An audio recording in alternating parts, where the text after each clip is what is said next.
This episode is brought to you by DistroKid. With Amex Gold, you can experience the gold standard. You get access to exceptional dining, plus 4 times membership rewards points on eligible dining purchases. That's the powerful backing of American Express. Terms apply. Cap applies. Learn more at americanexpress.com/withAmex. It's Throwback Thursday. Hey everyone, Throwback Thursday here again at Chris DeMakes a Podcast. This week, we're going back in time to January 10th of 2022 when Eric Bazilian made his first of 2 appearances on the show to discuss the writing and recording of the Hooters classic 1985 single, And We Danced. Eric would make a return appearance on the show in December of 2023 to talk about writing One of Us, which was made famous by Joan Osborne. But this first appearance was so much fun, and it made me love this song even more than I already did. If you haven't heard this one before, you're in for a treat. Otherwise, you know the deal. If you love this show, check out our Patreon at chrisdemakes.com. The second you sign up, you'll be able to access hundreds of episodes of the After Party podcast. Plus, you'll get access to the unedited video versions of a lot of episodes, and you'll get early ad-free releases of new episodes. Most importantly, it allows us to continue making this show. We depend on the generosity of friends like you to keep going. So for those of you who are already part of our Patreon, thanks. And if you aren't, maybe just head to chrisdemakes.com and check it out and make your decision from there. I promise we'll make it worth your while and your couple of bucks. Okay, here we go. From January 10th of 2022, this is episode 85 of Chris DeMakes a Podcast. Eric Bazilian discusses the Hooters And We Danced.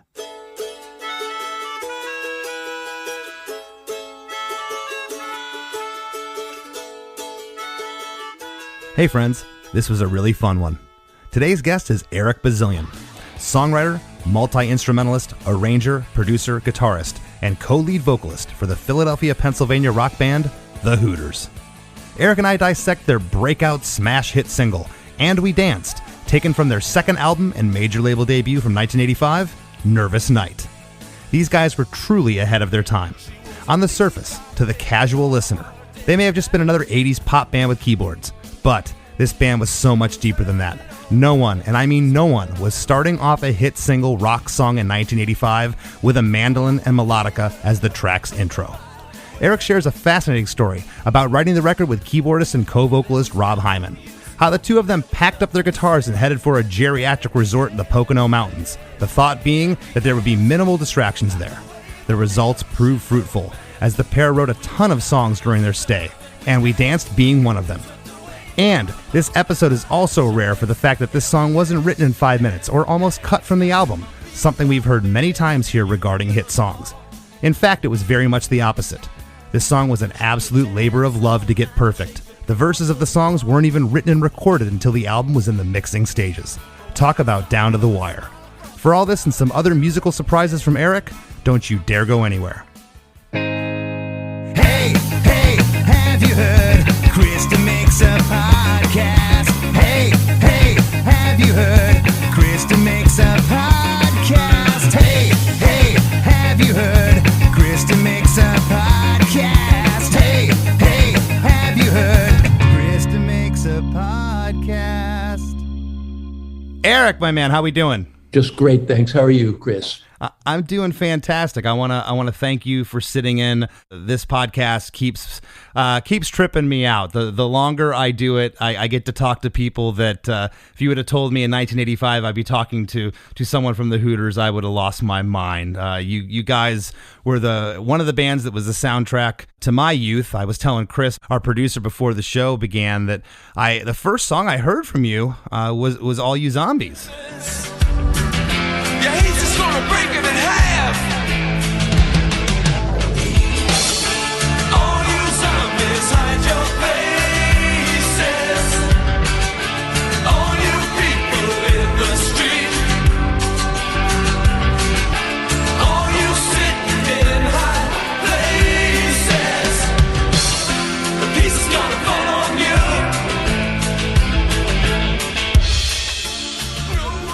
Which was played on 95 YNF out of Tampa, Florida. Mm-hmm. Heavy rotation. That was my introduction to the band that drove me out to buy the cassette of Nervous Night.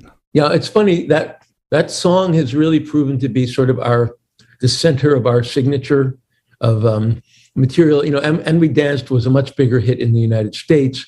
Yeah. Johnny B was our big hit in Germany, 500 Miles in Sweden, but they all have All You Zombies in common. Even though it was never really a charted single, it seems to be a song that seeped into the culture somehow. Yeah, All You Zombies. I mean, you know, you guys had your own unique sound, but Zombies was just in its own league. Nothing sounded like that tune. Yeah. You know, you might be able to get And We Danced confused with another 80s keyboard song or something if you were just a casual listener of the Hooters, but not All You Zombies. That was its own monster. Yeah, I mean, a lot of care went into the making of that record. You know, that was actually the first song that we wrote for the Hooters. That is the oldest surviving Hooters song. January 1980, we wrote that. Yeah, and I know that there was a version on the first record, Amore. Yeah, actually, we did a demo of it first, in 80, a studio demo.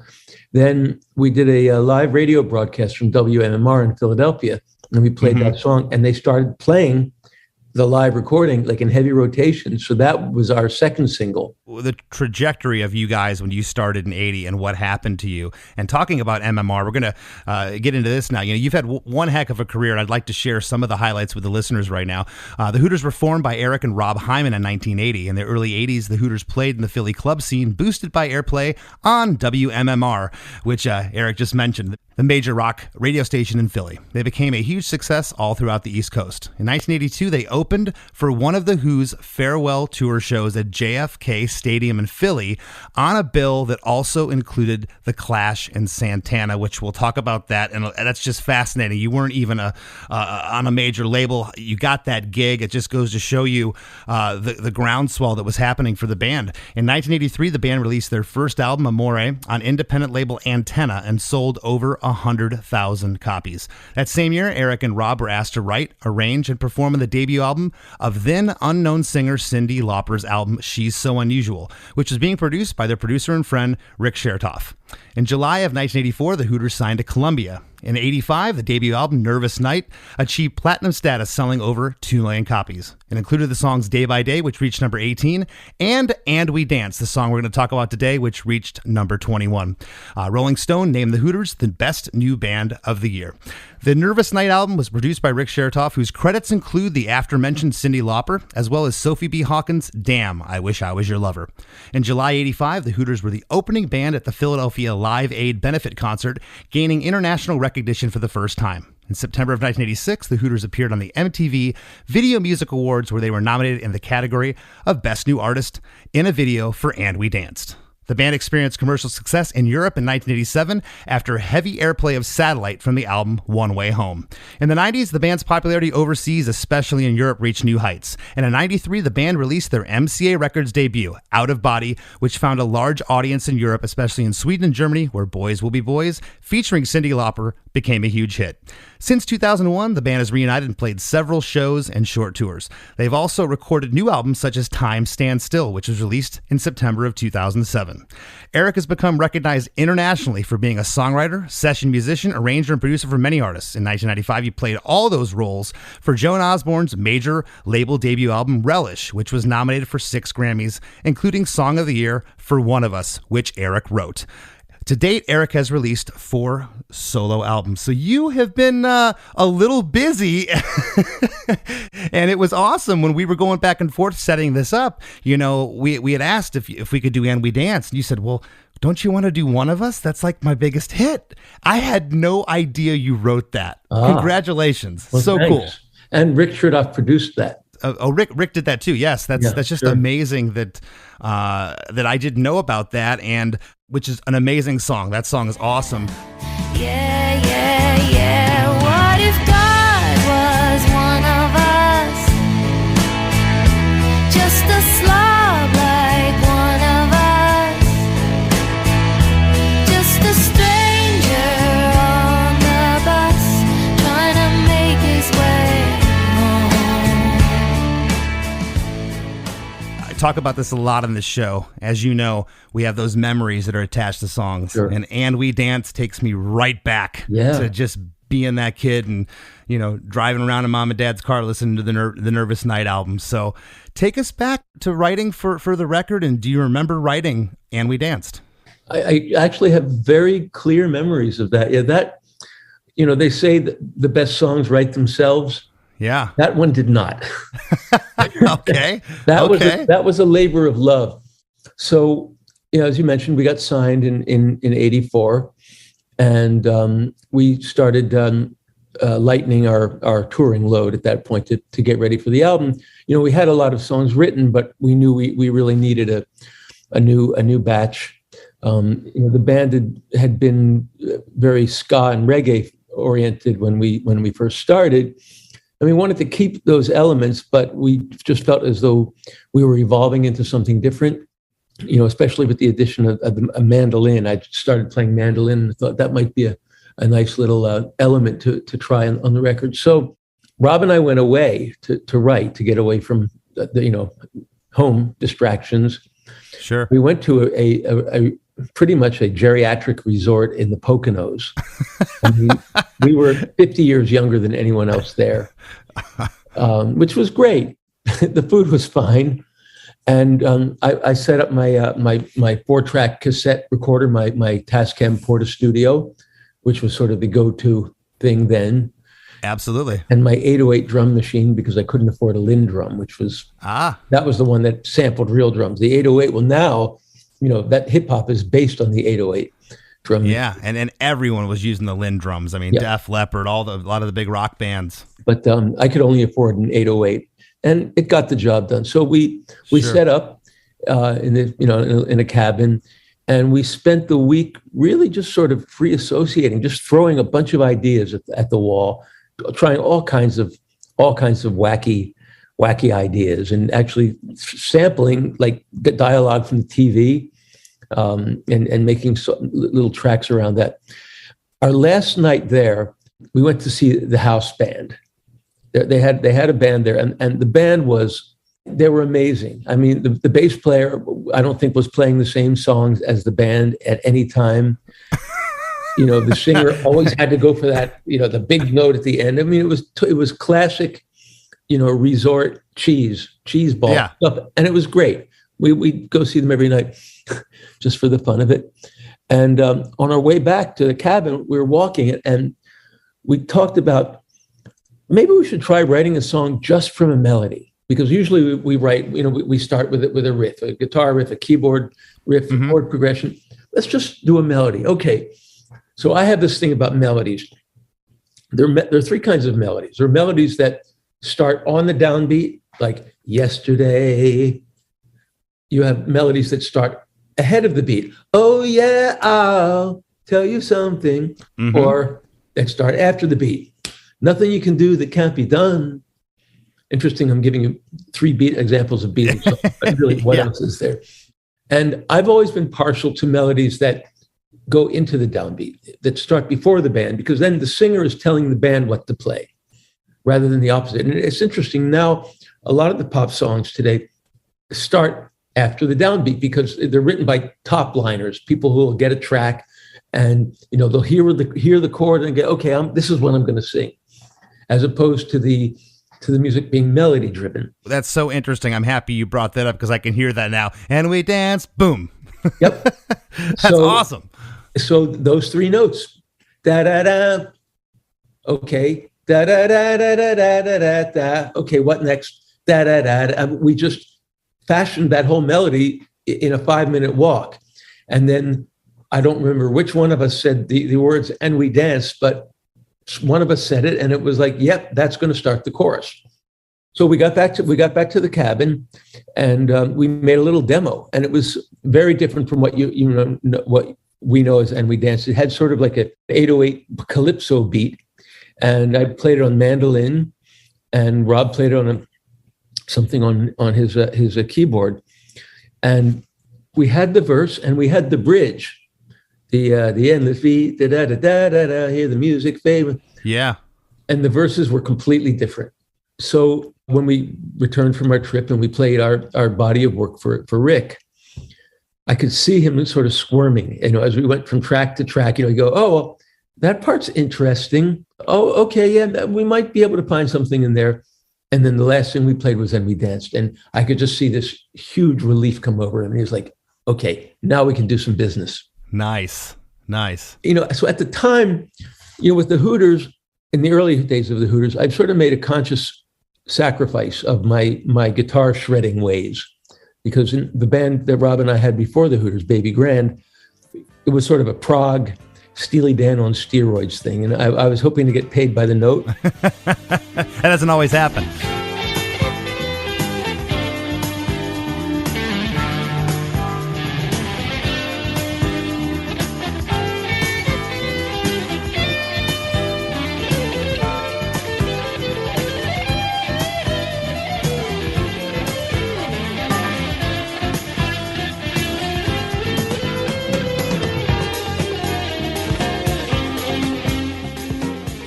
I mean, it was very, technically very advanced, and some might even say accomplished.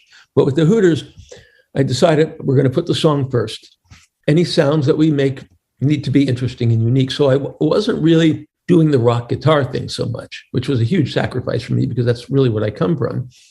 But one day in one of our pre-production rehearsals with me and Rob and Rick, Rob just put up a rock beat on his little Casio. Boom, tap, boom, boom, tap, boom, tap, boom, boom. And I remember, and I started fiddling around with the guitar. And I remember Rick Chertoff saying to me, Eric, do you think you could turn that guitar up and make it sound like Eric? So, okay. And then, the guitar riffs came out, the verse riff, which I'm very proud of. It's a bear to play. It's this weird arpeggiated riff, which starts with a suspended D over an A, and I won't bore you with the details. She was a bebop baby on a hard day's night.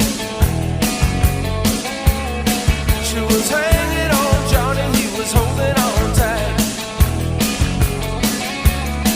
Oh, I could feel it. I know it's hard to sing and play that at the same time. I tried. I do it every night. It's tough. It's actually easier to sing it if I'm playing it and easier to play it if I'm singing it. So we did a demo of that. And then that's when I remember when we got to the bridge, which goes to that B minor, E sus, E, A with a third in the bass, D. The endless beat, she's walking my way. Hear the music then when she says, are we getting too close? Do we dare to get close? I had this idea. I said, why don't we use that chord progression for the intro? And I'm going to play it on the mandolin. Awesome. So that I can grab my mandolin if you'd like. I would love that. Let me grab that. Hold on. Absolutely. Awesome. Oh, it's right behind me here. You don't even have to edit this. It's just right behind him. This is perfect. No edits. What's that? I was just saying to listeners, I said, we don't even have to edit this. The mandolin's right behind him. I always keep a mandolin handy. I hope it's in tune. So I literally picked it up and I went, how about something like this?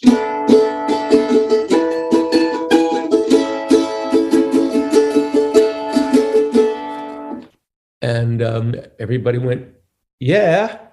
And then came the I don't have a melodica here. My melodica is out in the studio. But then the came out, and thus was Hooterization born. Man, I got full body goosebumps right now, man. That is so cool. Thank you for sharing that. And when you started strumming that mandolin, man, that was just, it hit me right in the heart, man. Thank you for sharing that. That was, and who the hell else was starting a song with a mandolin and a melodica? Who? Exactly. Yeah. I mean, a few, REM tried it with the mandolin. A few years later. That was I think 91. That was a number of years after you. But but yeah, something you mentioned that I don't think anybody, and maybe non-musicians, might have a hard time wrapping their head around this one. Even some musicians, it's so hard to be a player that can rip on the guitar and be an advanced musician or into prog, to dumb it down and go, I'm just going to write a simple pop song. That's very difficult to do. It's easier to go the other way. Go, yeah, I kind of know this pop stuff. I'm going to try to be an accomplished player. Right. And of course, there's nothing easy or simple about How We Danced. Yeah. I've seen cover bands try to do it and butcher it. It's tough. Yeah. I mean, even the bass part, which I played on there, to me, it was intuitive, but most bass parts, they'll land on the downbeat. it would be bum, bum, bum, bum. But for me, it's bum, bum, bum, bum, ba, ba, ba, ba, ba. The chord changes are landing before the beat, and the bass is doing that, but then it's also doing the downbeat, so it's with the kick drum. Mm-hmm. And then it's very melodic. It's got that. Hold on, I'll show you. Yes, I'll show you on the very bass with which it was recorded. Oh, that is too cool. For the listeners right now, I'm seeing what appears to be a kitchen, a phone hanging on the wall, and Eric just walked into a bedroom and grabbed a bass. Here he comes. Okay, so the chorus. Can you hear it? I can. So the chorus goes.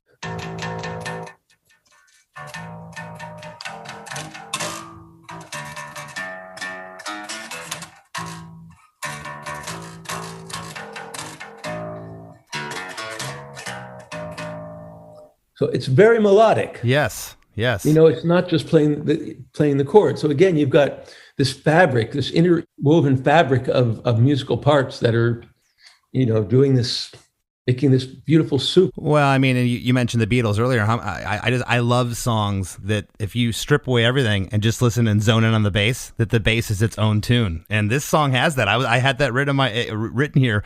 I was going to discuss it with you, that the bass line is its own little animal. Yep. And the devil really is in the details with that. Yeah. You've got to get it right. If one note is wrong, the whole thing falls apart. Yeah, no, and that bass just keeps it moving. Well, I want to jump into the song right now. 3 minutes and 48 seconds long, perfect timing for like pop radio, just right there. The first 12 seconds of the tune are the mandolin and the melodica.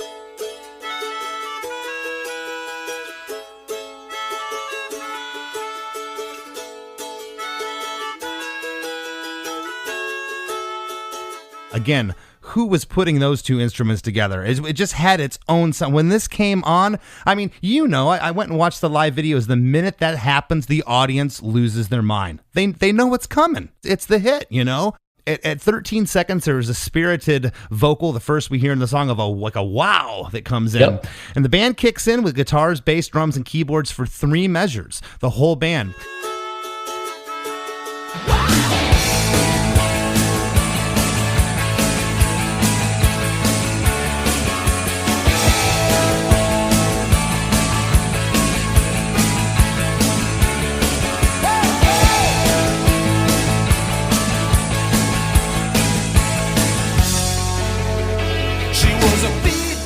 And it stops at the end of this to just a single guitar playing the 3 notes. Okay, hold on. Yes, he's going to grab the guitar now, I think. Now you're going to tell me this is the original guitar from the recording. No, that's out in the studio. Okay. This is the acoustic I played on the Joan Osborne record, though. That's killer. So cool. Rob and I did a gig last night, yesterday. Was it yesterday? No, Monday and Tuesday with Cindy Lauper in New York. Oh, This is why my acoustic instruments happen to be in the house and not in the studio. And the bass is in the house because at 2:00 this morning, I just had an idea and recorded something. And I didn't feel like going out to the studio, so I just did it in the kitchen with my laptop. But so you're talking about those 3 notes from And We Danced. Yes. That happens one more time in the song, and we'll get to that. That little hook with, again, you said the devil in the details. That little thing right there, that hook, it's 3 notes, but it makes the verse what it is. I mean, it's funny. I have a very vivid memory of coming up with all the guitar parts. Yeah. On that. And do you recall if those 3 single notes were in the demo, or was that something that you did in the studio, or Rick, the producer, or Rob suggested?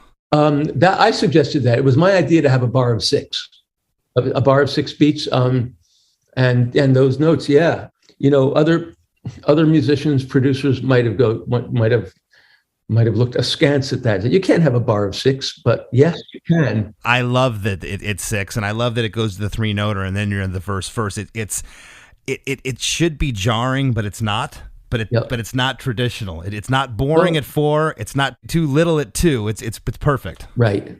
And then Burt Bacharach, one of the greatest pop songwriters of all time.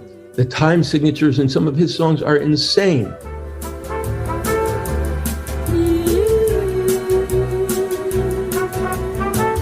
The moment I wake up, before I put on my makeup, I say a little prayer for you. Walk comb in my hair now. Every morning I wake up, da-da-da-da-da-da-da-da. I say a little prayer for you. You know, I think that was a bar of 7. Yeah, I've always loved that non-traditional songwriting and wish I could do more of it. When I try to do it, it seems forced. There's, again, those 3 notes that you have coming there at the end of that kind of transitions you there, you know? Yep. It may have felt jarring without that. She was a bebop baby on a hard day's night. She was hanging on Johnny, he was holding on tight. Oh, I could feel her coming from a mile away. There was no use talking, there was nothing to say when the band began to play. I don't really know what this means. I want you to set this up. She was a bebop baby on a hard day's night. She was hanging on Johnny. He was holding on tight. Oh, I could feel her coming from a mile away. There was no use talking. There was nothing to say. When the band began to play and play. You know, I noticed the Johnny reference in here. Of course, you had a big hit with Johnny B. I believe was that on the next record, One Way Home? How much there is to see. Just open your eyes and listen to me. Straight ahead, a green light turns to red. Oh, why can't you see? Oh, Johnny B.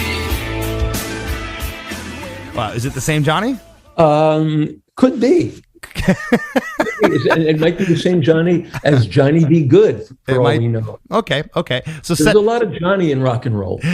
This first verse kind of breaks down to guitars, bass, and drums. Not a breakdown, but kind of gets smaller than the intro with all the keyboards and everything. The clean, overdriven guitar here, it sounds like a Strat to me in the verses. We really worked on a guitar sound for that. It's awesome. And we have a very, very consistent rhythm guitar sound. That was a 1960 Les Paul Jr., which is, aside from one overdub on And We Danced, the only guitar played on that album. No kidding. And the amp setup for the rhythm guitars, rather than double tracking, which I'm really good at, but we wanted to try not having to do that. So Bill Whitman, who engineered the record, the brilliant William Whitman, who also engineered Cindy Joan, produced the Outfield, their hits. Oh, that's great. Love their records too. He brought in it was an Ibanez dual chorus pedal, and I happened to have two Marshalls. One was a 50, one was 100, but they were the same model, the same kind of circuitry. Just one had 4 output tubes and one had 2. So we tried running the 2 amps in stereo, and I found that if I plugged the guitar into the low gain input and cranked the amp, it got a crunch just on the edge of crunch, but not distortion. Mm-hmm. And I found that if I tweaked the level and tone on the guitar, like if I went from 10 to 8.5 and the tone just down to 9, it was a subtle but audible difference. So that was sort of that was my toolbox for that whole record. And honestly, that Junior, that's still the go-to guitar for Hooters recording, and I play that guitar live. Yeah, I saw you play that guitar live, and that's so cool. Again, I got the Marshall part right, but I thought that was a Strat. That's really cool. It was a Les Paul Jr. In my hands, a Les Paul Jr. sounds like a really good Telecaster. Yeah. Well, there you go. Okay. Yeah, the Strat's cousin. What's going on with these lyrics here? Where were you coming from? What were you saying here? Okay, so we started the song in sometime in the summer of '84. We cut the track in October of '84. Cut with the drums, bass, got the whole track sounding amazing. Recorded the chorus, recorded the bridge. Didn't have any verses. We kept trying verses, verse after verse after verse. Nothing stuck. And finally, we were mixing the album, and we had all these songs that didn't have any vocals, didn't have any verse vocals.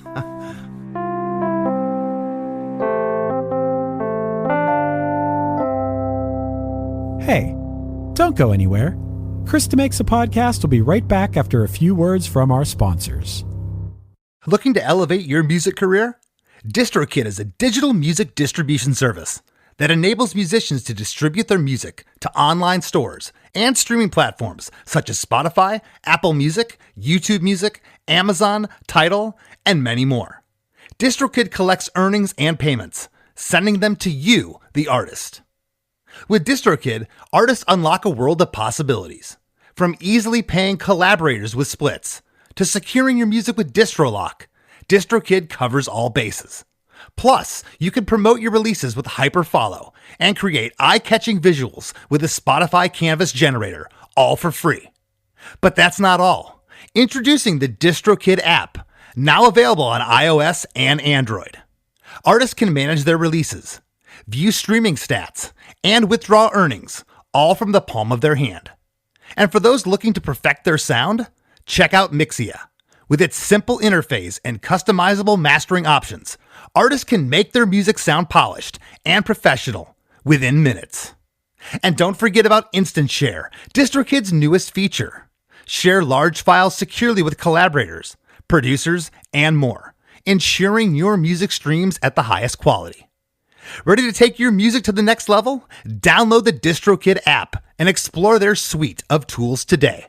Plus, listeners can enjoy 30% off their first year by visiting distrokid.com/VIP/DeMakes. That's distrokid.com/VIP/DeMakes. Looking for a pickup truck to get just about anything done? Look no further. The Chevy Silverado EV isn't just the most powerful Silverado ever, with next-level towing capability and technology. It also offers game-changing versatility with the available multi-flex midgate and tailgate, which means Silverado EV helps you carry large, bulky, and oddly shaped items up to nearly 11 feet in length. Chevrolet. Together, let's drive. Visit Chevrolet.com to learn more.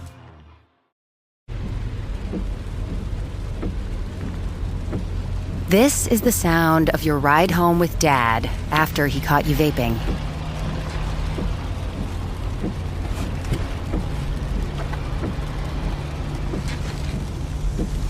Awkward, isn't it?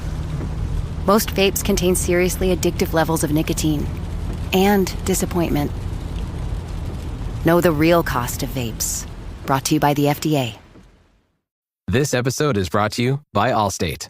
Some people just know they could save hundreds on car insurance by checking Allstate first. Like you know to check the date of the big game first before you accidentally buy tickets on your 20th wedding anniversary and have to spend the next 20 years of your marriage making up for it. Yeah, checking first is smart. So check Allstate first for a quote that could save you hundreds. You're in good hands with Allstate. Savings vary. Terms apply. Allstate Fire and Casualty Insurance Company and Affiliates. Northbrook, Illinois. This episode is brought to you by AWS. Amazon Q Business is the new generative AI assistant from AWS. Many tasks can make business slow, like wading through mud. Help! Luckily, there's a faster, easier, less messy choice. Amazon Q can securely understand your business data to help you streamline tasks, like summarizing quarterly results or doing complex analyses in no time. Q got this. Learn what Amazon Q Business can do for you at aws.com/learn more. This episode is brought to you by LifeLock. The holidays mean more travel, more shopping, more time online, and more personal info in places that could expose you to identity theft. That's why LifeLock monitors millions of data points every second. If your identity is stolen, their US-based restoration specialist will fix it, guaranteed or your money back. Get more holiday fun and less holiday worry with LifeLock. Save up to 40% your first year. Visit LifeLock.com/podcast. Terms apply. I'm James McComb, reporting live from home in my bathrobe and slippers. Tonight, we're talking Dunkin' Polar Peppermint Coffee. Gene's here with the latest. Gene, do you copy? The home with Dunkin' is where you want to be. Screwball peanut butter whiskey? Why the hell not? A little salty, a little sweet, a little savory, and always smooth. Screwball, the original peanut butter whiskey that's unexpectedly delicious. Visit screwballwhiskey.com to learn more. That's Screwball with a K. Enjoy responsibly. Copyright 2023 Screwball Spirits, LLC, New York, New York. This week on the After Party podcast, we dive into some of the most iconic synth riffs of the 80s. You know, what I thought was pretty funny about this is that this song, you said 1984 this song came out, right? Yeah. But Eddie wrote that synth line in 1981, but the rest of the band was like, no way. But then it was years later that it came back around. Yeah, David Lee Roth didn't want anything to do with this song initially. But, it became arguably one of their biggest songs ever. And again, without that keyboard line, and I've seen cover bands try to do it with a guitar. It just doesn't work. Yeah. Hey, in case you're interested, Chris, in case you're going through your plugins and you really like that sound, the keyboard used on this is an Oberheim OB-XA.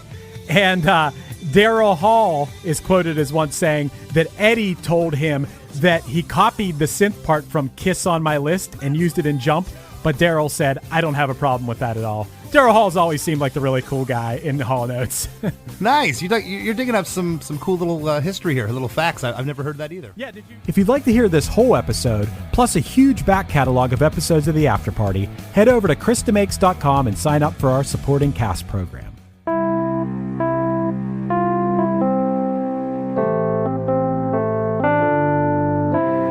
And now, on with the show.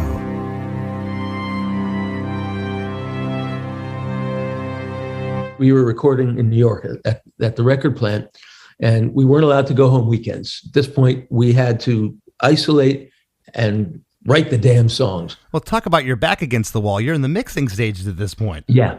I mean, we're going uptown to Atlantic Studios where Bill's mixing, and then we're coming back to the record plant in Midtown where John Aniello's engineering. So it was a Saturday, and what we did was, rather than having to have the whole team come in, I just took stereo bounces of the track and put them on my 4-track, my trusty, Tascam 244. Yeah. And we would sit there with an SM57 and try different ideas. And I think Rob had gone up to go to the bathroom or take a phone call or something, and I heard the voice of Robert Palmer, of all people, in my head. I think the song is called John and Mary. He says he's willing to learn when he decides he's a fool. Johnny says he'll live anywhere when he owns time. Here he comes ahead.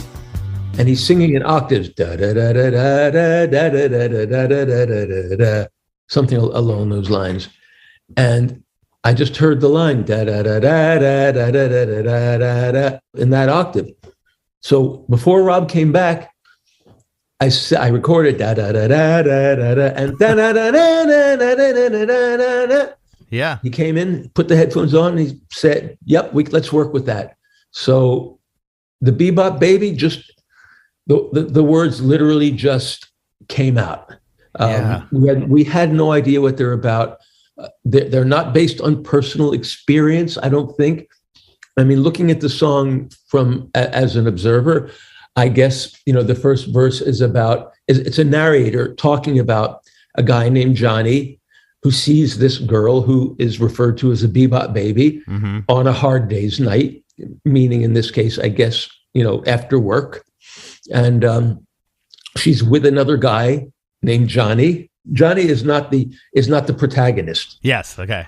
She was hanging on Johnny. He was holding on tight. So Johnny was holding on tight to her because he didn't want to let her get away, because he knew that she was way out of his league. Then it switches. And it's funny because that's where my vocal comes in. Rob sings the first two lines, which was just coincidence. Then I come in.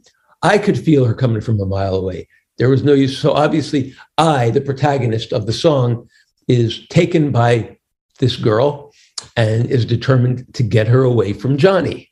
So, should we go to the second verse? I want to go to chorus one. Well, we're going to go in chronological order, but I do want to talk about the last three lines here, the harmonies that come in. And the harmonies are great. They are so, I'll use the word subtle. Oh, I can feel her coming from a mile away. There was no use talking, there was nothing to say when the band began to play. They're not overbearing. They're just kind of there, but man, that makes the part. And I always loved the dual vocal thing you and Rob had going on. I think that was so interesting and such an integral part to your sound. Yeah, well, to find someone that you have a vocal blend like that with is magical. Yeah, and I hope we don't lose your train of thought in the second verse. We are going to get there, but I wanna get into chorus one as we go chronologically here. It's at the sweet spot. 1 minute into the song, exactly, you're in the chorus. The chord progression from the top of the song, the chorus with the guitar, bass, drums, keys, the hook. Here, you're 30 seconds later from that. The first verse was however long, and now you're hearing it again, but with the vocal.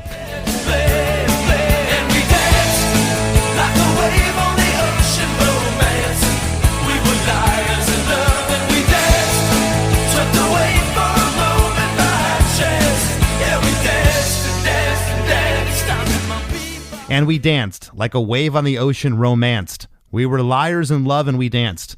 Swept away for a moment by chance, and we danced and danced and danced. Harmonies on all 4 lines. Killer.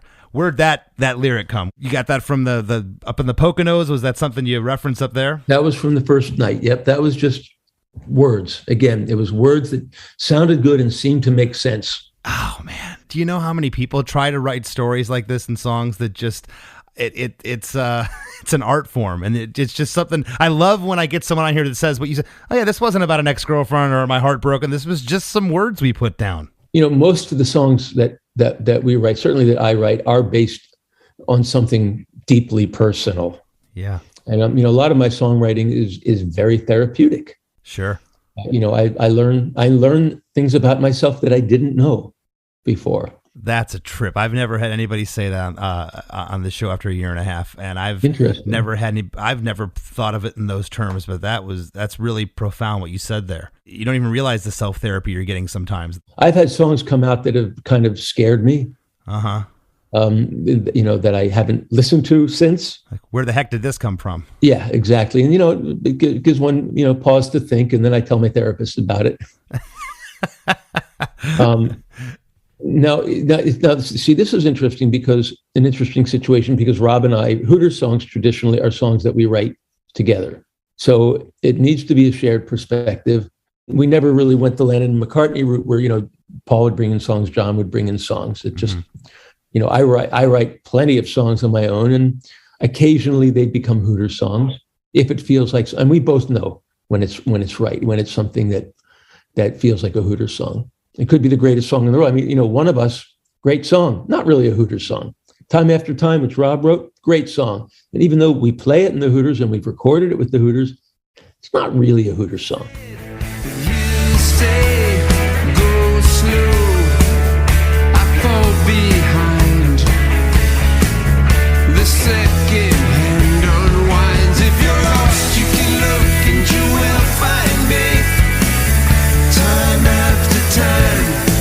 If you fall, I will catch you. I'll be waiting. Time after time. If you're lost, you can. Yeah. That's that band dynamic, that thing that you guys have together. It's a special thing. Verse 2, and I want to continue with your thoughts on verse 1 because it's really, really interesting, the protagonist antagonist dynamic here.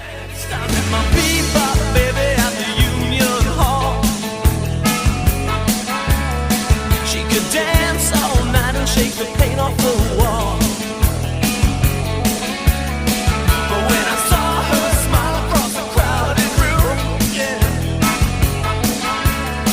well, I knew we'd have to leave the party soon as the band began to play out of tune and we danced. I met my bebop baby at the Union Hall. She could dance all night and shake the paint off the wall. But when I saw her smile across a crowded room, yeah. Well, I knew we'd have to leave the party soon as the band began to play out of tune. I'm assuming you're referencing that horrible resort band. See, I had never thought of that. I would never in a million years have thought of that. Thank you. See, I'm still learning about this song 36 years later. That's awesome. Again, as I've never really analyzed the song before, so this is a great opportunity for me as well. Oh, thank you. As an observer, I guess it's about getting lost in the moment. Yeah, literally swept away by the moment, swept away for the moment by chance. It's this encounter, this unexpected encounter with this person, and seeing her across the crowded room. Union Hall probably there was a little bit of Springsteen in that, because he liked imagery like that, and I was a big fan. I mean, I'm still a big fan, but I listened to a lot of Bruce back in the day. I love Bruce, and I hear a very spirited Bruce, at the end of this song. You or Rob lets out. I'm not sure who did it, but I'm like, wow, that kind of sounds like Bruce there.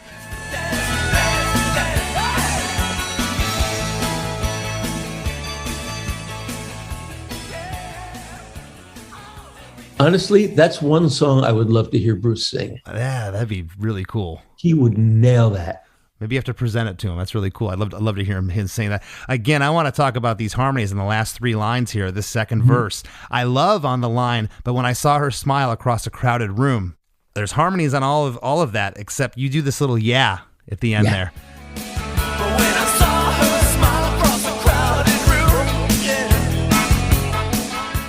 No harmony on the yeah. It just makes it personal. Rick or Bill, someone in the control room said, hey, can you put a little something in there? Oh. And I said, yeah, I got it. And so I got to do the yeah. That's cool. That's cool. Well, we go right into chorus 2.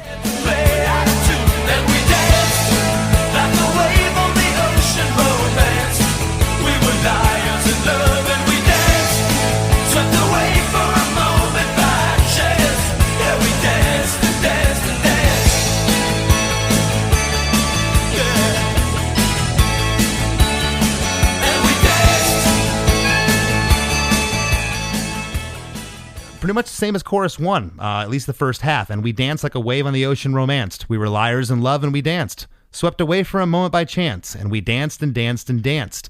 And then the chorus continues for 2 more measures. Halfway through measure 1, there's a yeah.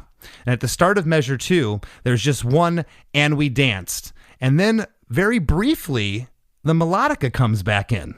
For a half a measure. It's really weird there. Whose idea was that? How'd that come about? It's really neat. Well, again, the melodica and mandolin idea was my idea to play the intro changes, to play that melody over the intro, not the intro, I'm sorry, the bridge changes. Right. The bridge came from the Poconos. Ah, okay. I think, and even lyrically, I think originally it might've been The Endless Beach. That something else, but the end was definitely the room is spinning as she whispers my name. Okay. Yeah. So again, that's really where it started, was playing that melody over the bridge changes. Well, I love that the second half of the chorus, it stops with most of the lyrics. It's just musically, but it feels so good that you don't even need the lyrics there. And like these little and then you have the one and we danced. Melodica briefly comes in, and then you get hit with the 3-note guitar arpeggio. It happens again here like before verse 1. The only other time in the song it happens. So perfectly placed.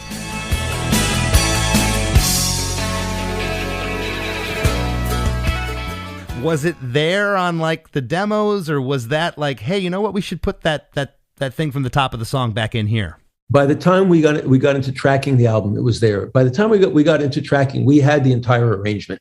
All the guitar parts, all the keyboard parts were mapped out. Bass parts, what we wanted on the drums. It's so simple. We're talking about 6 notes. 3 of the notes are the same. That's the same part, just in different spots. But I can't imagine this song without that little hook.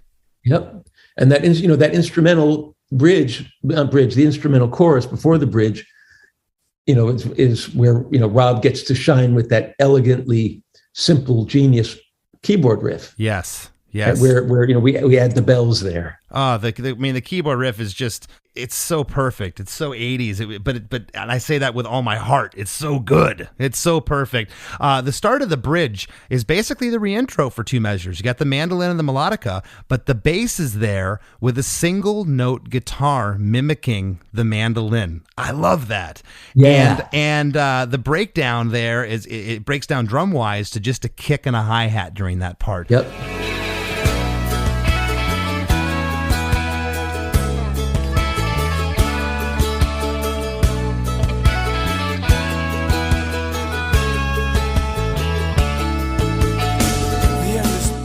The single note guitar mimicking the mandolin, was that a demo idea, or was that something that you're like, Rick or someone said, hey, you should chase that mandolin with a guitar? I think I just played that naturally while we were tracking it. It's kind of like, where's the guitar player go?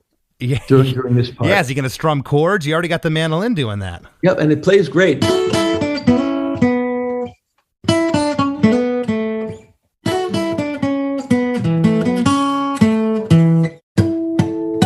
Right, those are the harmonics. Oh, that's great. Neck bend. Yeah. As you said, what the hell is the guitar going to do here? Oh, it's going to do this. and then it continues. It answers the vocal. The endless beat. She's walking my way. Yes. Music fade.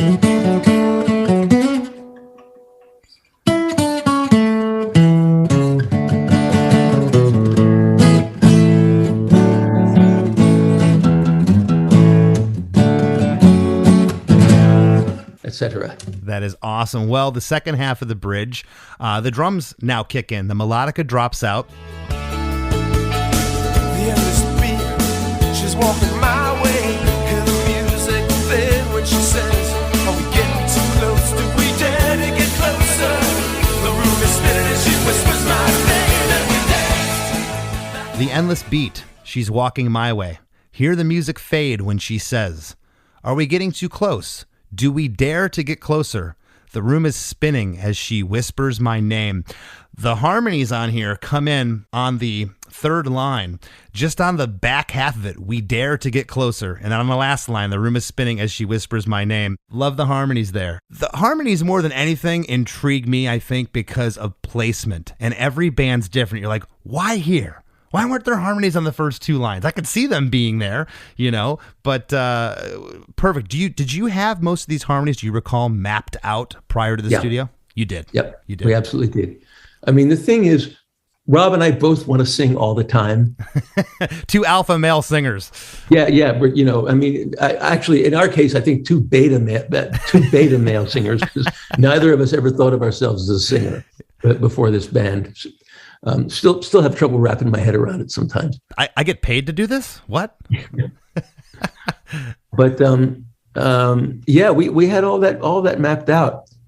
It's interesting now. So the bridge lyrically, again, looking at it as an observer, this is the denouement of the drama. They're together. They've left the party, and she's hesitant.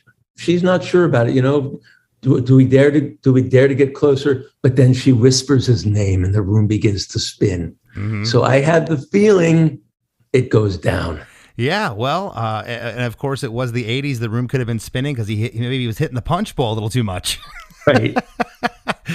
Again, I love that you're talking about this in terms of, because again, these were just a story that you were jotting down. This wasn't personal experience, but now you're looking into the glass bowl here and going, yeah, you know what? The room's spinning. She whispers his name, and everything's kind of coming alive for this guy. I mean, it really is a universal story for any gender or any persuasion. But you go someplace, you see somebody you like, they're with somebody else. Maybe they're not so into that person. I'm going to make a move, and it works. Well, the last chorus 3, it's a double chorus lyrically before it starts to fade out. She whispers my name and we danced like a wave on the ocean romance. We were liars in love and we danced, swept away for a moment by chance. Yeah, we danced and we danced like a wave on the ocean romance. We were liars in love and we danced, swept away for a moment by chance. Yeah, we danced, danced, danced, danced, danced, danced, danced, danced, danced. And we danced.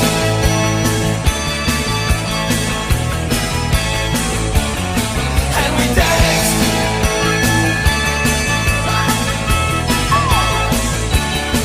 And we danced. Come on, man.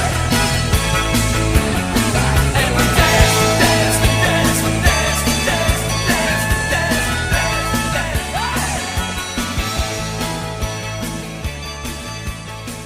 And we danced like the wave on the ocean romanced. We were liars in love and we danced, swept away for a moment by chance.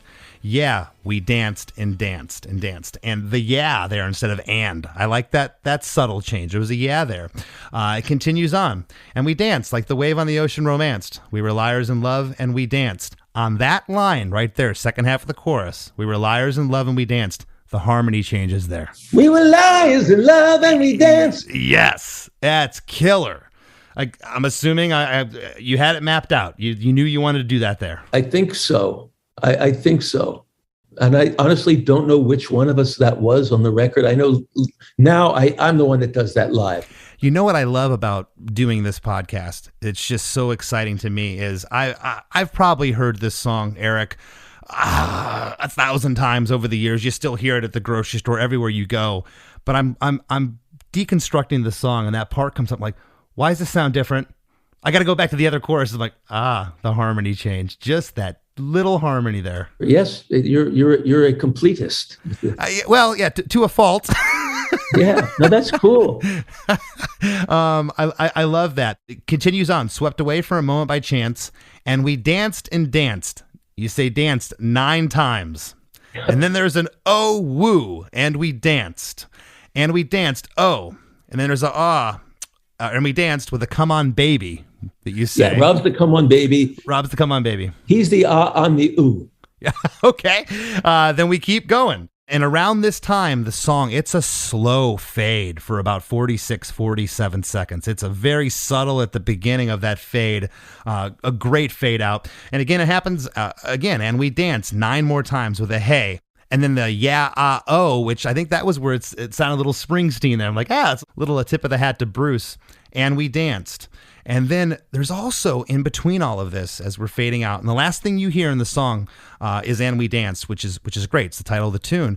But there's this cool little guitar run that happens twice in the fade out. It's this little 6-noter.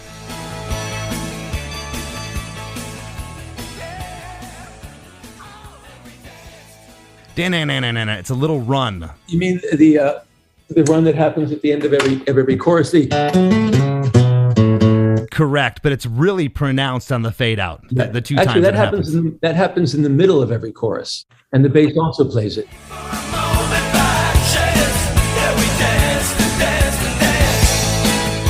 You're right, but the vocals are there. Now I'm really hearing it at the end when everything is sparse and the vocals are coming in and out, but that's just such a killer, again, another hook in an already insanely hooky song. Can you take us back, Eric, to, because again, I mean, it's amazing. I talked at the top of the show here about you guys opening for The Who at JFK Stadium in '82. You didn't even have your first independent record out. Here you put a record out, it sells 100,000 copies. This is pre-internet. This is crazy what happened to you guys. I think it shows the depth of talent that you had, but you hadn't had a hit up to this point. And now, I mean, of course, time after time with Cindy and Rick, you were starting to taste it, but this was your first thing, the Nervous Night, first hit record. Yep. Did you know the song was a hit when you were hearing the playback of the mixes for the first time? Did it hit you like, holy crap, we have something here? Oh yeah, absolutely. Yeah, I think we knew early on that if we could write some verses, we could have a hit song. I'm not going to lie. You've inspired me to grab my bass player and head up to the Poconos. I don't know if we'd end up killing each other after 3 days or come up with a batch of great songs, but that's an interesting story that you guys decided to take off together and go do that. And it resulted in some great material. We've done that a bunch. In fact, we are trying to figure out a way to do that again. Because as time goes on, it gets harder and harder to work at home, even though, I've got a studio in my backyard. Rob's got like a real studio, but, you got families, you've got friends, you've got stuff going on. I mean, you really do need to get into a space where you can clear your head. Yeah. Leave the cell phone in the other room and get down to business. Yeah.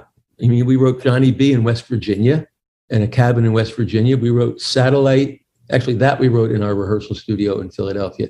Private Emotion, which was on Out of Body. Steal the light, and wherever you may find it, wherever it may lead, let your private emotion come to me. Never did much for us, but was a pretty significant hit for Ricky Martin. We wrote in Antigua. As the shadows steal the light, and wherever you may find it, wherever it may lead, let your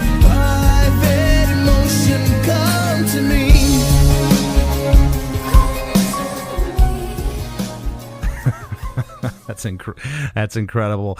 Well, listen, Eric, we're going to wrap up here. I want to thank you so much. You know, I had thought of you, and Chris, my producer, he went online, immediately found an email address for you. It was within that same day you wrote him back and said, I'd love to come on the show. I was doing backflips. I was just ecstatic. Oh. Thank you so much for being part of the soundtrack of my youth and still soundtrack of my life. Right now, I'd like you to let the listeners know what you got going on before we head off here. The Hooters are still very active. Generally, we tour Germany every summer for a month or two. 2020, we would have done our 40th anniversary tour, but we all know what happened to that year. And we were hoping that it would be 2021, but that didn't work out. So now it's scheduled for next summer, summer 22. And we end up in Stockholm, which is my other home. I live between Philadelphia and Stockholm, Sweden. That's so awesome. And of course, you had a huge hit in Sweden in '93 with the Out of Body record. So that's cool. And 500 Miles was, I think I mentioned earlier, that's our most well-known song in Sweden. Lord, I'm one, Lord, I'm two, Lord, I'm three, Lord, I'm four, Lord, I'm 500 miles away from home. Aside from the band, actually, we just played a gig in Harrisburg, PA this weekend. And I do solo records. I put one out this year called Bazilian, honestly, because I couldn't think of a better title. And then when I realized that McCartney had called 3 albums McCartney, I thought, okay, why not? And that record I recorded mostly in my basement in Stockholm with a laptop and one good mic and one guitar and a mandola and so a couple of really good drummers who were able to record themselves for me. That's cool. Well, before we go, where can the listeners best place to find Eric Bazilian online? Well, you can go to ericbazilian.com, which is a landing pad, or you can just go on Spotify and type in Eric Bazilian and you'll see my stuff come up. Awesome, man. Well, again, from the bottom of my heart, thank you so much for being on the show. Thank you so much. This was really, really a lot of fun.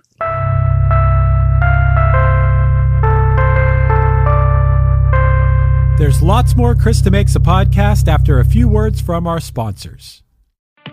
Bored with your boring cardio? Stop pedaling that snooze cycle to Nowheresville and try some cardio that's actually fun. Supernatural Fitness, available on MetaQuest. Isn't that right, Jane Fonda? Cardio will never be boring again. Sweat to the beat of thousands of chart-topping songs inside stunning virtual landscapes. Bet your stationary bike can't do that. Visit GetSupernatural.com and join the next fitness revolution. Supernatural VR Fitness, only on MetaQuest. Rated Teen for Teen.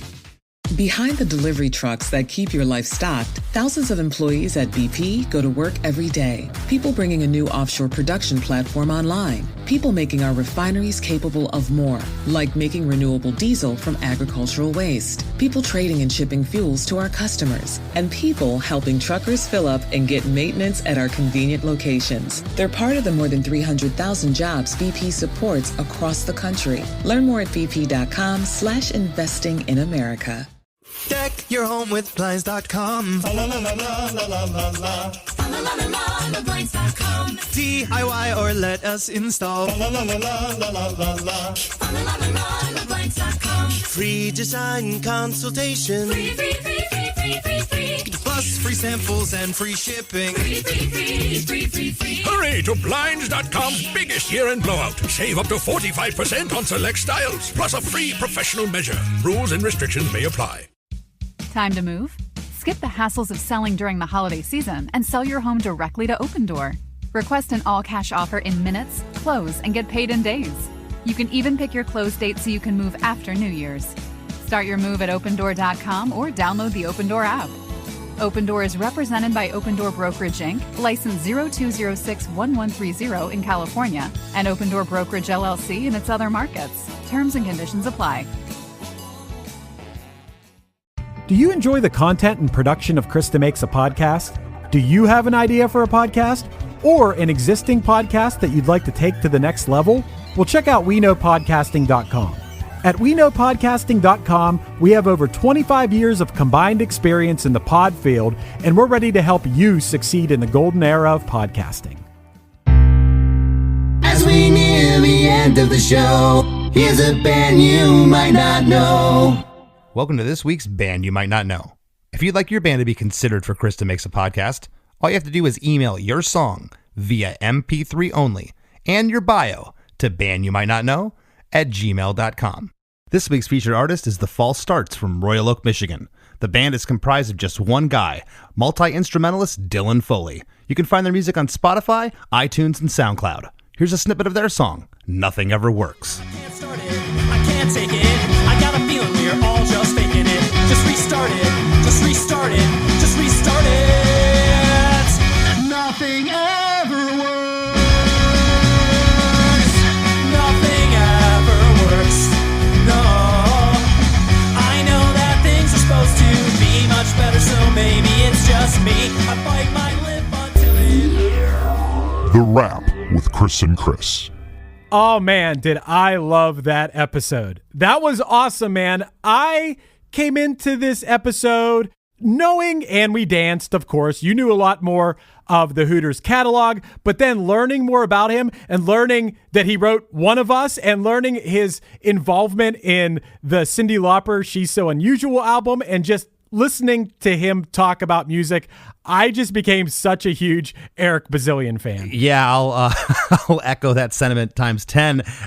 Out of nowhere, he goes, let me grab the mandolin. Oh, let me grab the bass that was actually played on the recording. And he walks back into another room. I can see him walk off camera, brings the acoustic out and starts jamming. What a wonderful, wonderful person. I really like, Chris, that this went away from the norm of people coming on here and being like, I wrote that song in 5 minutes. Where I thought he was going to say that, but then he flipped the script on us and was like, this was not that. This was a labor of love. They put a lot of thought and time into this song, down to not having the verses of the song when the song is already, did he say when the song was already basically in the mixing stage? They're in the mixing stages and they don't have verse lyrics or vocals on the verses.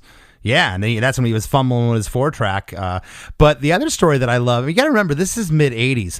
A lot of people were partying their tails off back then. These two guys decided to take off to a resort in the Poconos. That could have been disastrous for Ozzy and his band or somebody. Somehow they were able to get work done up there and have a story to tell about it that was hilarious. They're in the lounge seeing this horrible band every night, but they were having the time of their lives. I love that, and I do really believe in the going somewhere and writing, getting away from the distractions of being at home and going to a cabin, going to the Poconos, going to a cabin in West Virginia, like he cited, going to an island somewhere. I think it's very good for writing. It is, and the distractions now are more so than they've ever been with social media. Everyone's carrying around a cell phone with them. I mentioned that to Eric, where I don't think it's the worst idea to do that, to go write somewhere and get away from it all. I loved when he talked. We never had anyone talk about this, and I've never even thought about this before, but I loved that he talked about the 3 different types of melodies, like the way that the melody starts. Yeah. That was really interesting, man. And he cited 3 different Beatles songs. That was so cool. Exactly. And then as soon as he started talking about that, I went, oh, I get where he's going with this. It's, and we danced, and then the beat hits. Right. The lyric comes in before the downbeat of the chorus. Like, wow, I've never thought about that either. Yeah, the melody is leading the way. Yeah. He talked about the bass in this song, which we talked about, which is just, it's its own little piece of music within this grand scheme of a song, of music. It's so cool. You know that I appreciate the attention to detail on bass. Yeah. Of course. So I really appreciated that. I loved when he picked up the bass and started playing. Yeah, that is awesome. That's very important. Love when a song doesn't just rely on the root notes. I'm a bassist. I'm a little partial to that, but we've talked about this so many times, Chris, but even when you might not necessarily zone in on that bass line, if it's a badass bass line, it just takes the song to a whole nother level. No, and I've had some of my friends, my heroes on this show, other musicians that I've met that I've become a huge fan of from being on the show, and this show's introduced me to their music. But I'll tell you, Eric's kind of at the top of the list for someone that I'd like to write a song with. He's just, this guy's magical. Dude, I told you this off mic, but while you guys are recording this, I'm texting Steve from my band and being like, dude, we got to get Eric Bazilian to produce Punchline. He's in Philly. Well, some of the time. I guess he goes between Sweden and Philly. But he's a Philly guy, and, 1/4 of Punchline lives in Philly. Even if he produced a song, I just feel like just talking to him and knowing the music that he's worked on and made, I just feel like he'd be the perfect match for us. So, well, yeah, and just the little things of him. I say little. This is such an integral part of the song, but that 3-note thing we were talking about. The detail in which he talked about those 3 notes. This guy knows what he's talking about. He does. He's just an amazing songwriter. Absolutely, man. I love this episode. And I mean, I thought I was going to like the episode. I like the song and everything, but I didn't know I was going to love it this much. Man, I got so much respect for Eric Bazilian. Yeah, I do too. I man, when he got the mandolin out and he started strumming, that was the first instrument he started playing. Full body goosebumps. I mean, I've had it a couple times on the show, but man, I had like an out of body experience. Again, it took me right back. I've said it before. Driving to the Little League game with my dad, I can smell my dad's cigar. I'm right back in Port Charlotte, Florida, Harold Avenue at the Little League fields, listening to friggin' And We Danced. It's unreal. It sounded beautiful. It made me want to go get a mandolin. I got to learn how to play the mandolin. Yeah, I can't say enough about this one. I'm with you, Chris. I thought it was going to be good, but it turned out better than I ever could imagine. Yeah, man. And you know what turned out better than I would have ever imagined? Your new 7-inch. Thank you, Chris. I really appreciate that. That's right. I got a brand new 7-inch record. This is the third one in a series, 3 of 3, that relates all back to the book, Blast from the Past, that I released in 2020. And this new 7-inch has 2 songs on it. One is called In Memoriam, and the other one is called 2 Minutes to Bus Call. We played 2 Minutes to Bus Call on last week's show, but In Memoriam deals with all the people that I lost on my journey through Less Than Jake and my musical career. And it's a song in memoriam, in tribute to everyone that I lost. And this is not a pre-order right now. You can go to ChrisDeMakesABook.com. That'll redirect you to the Smart Punk Records site. All items are in hand. We got the 7-inch record. We got a shot glass. We got a back patch, all kinds of other cool little merch items. So head over to ChrisDeMakesABook.com to get yours. They'll ship right away. I want to thank this week's guest, Eric Bazilian from the Hooters, for stopping by. It was a lot of fun. And we're going to leave you with a song from the 7-inch. This one's called In Memoriam.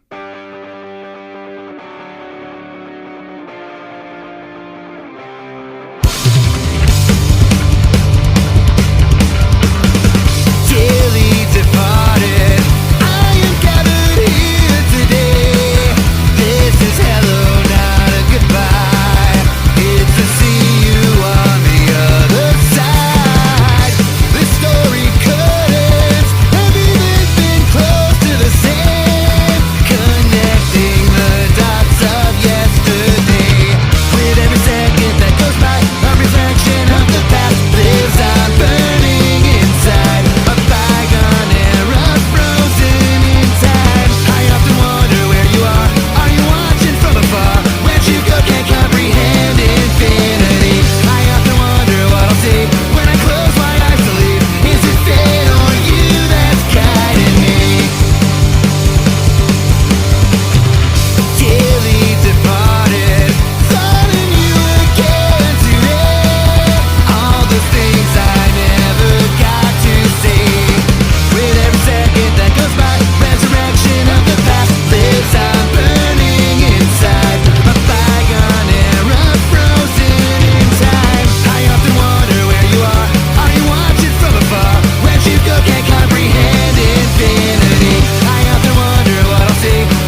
when it's PCS time, you know the drill. Pack, research the new base, get the kids in school, because family supports family.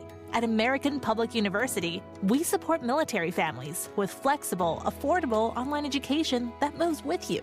As a military spouse, your tuition rate is the same as your partner's, just $250 per credit hour.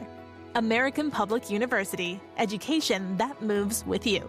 Learn more at apu.apus.edu/military.